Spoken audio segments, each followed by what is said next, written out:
नमस्कार, मी मिलिंदा पवार। एक शासन न्यूज महाराष्ट्रमध्ये तुम्हा सर्वांचं स्वागत आहे। चला पाहूया आजच्या ठळक घडामोडी।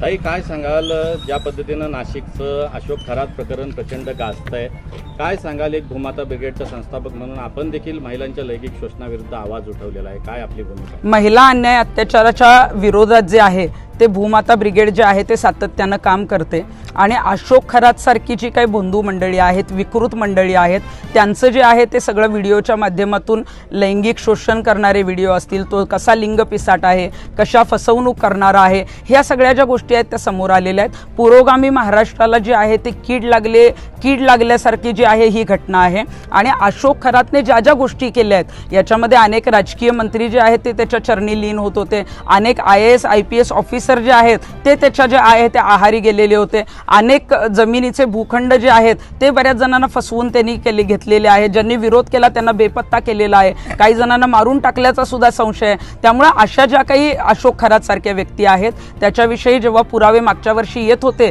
तेव्हा काही पोलिसांमुळे जे आहे ते प्रकरण हे दाबलं गेलं, पेनड्राईव्ह गायब करण्यात आले आणि म्हणून या गोष्टी येण्यासाठी जो आहे तो उशीर झाला। पण अशा कुठेही गोष्टी जर घडत असतील आणि आपल्यापर्यंत कुणापर्यंत जरी आल्या तर तातडीनं पोलीस स्टेशनला जाऊन तक्रार करण्याचं काम एक नागरिक म्हणून आपलं आहे आणि यापुढे तरी असं महिलांची जी काही आबरू लुटण्याचं काम जिथं जिथं होतं त्या संदर्भामध्ये आपण एक जागरूक नागरिक म्हणून तक्रार देणं गरजेचं आहे।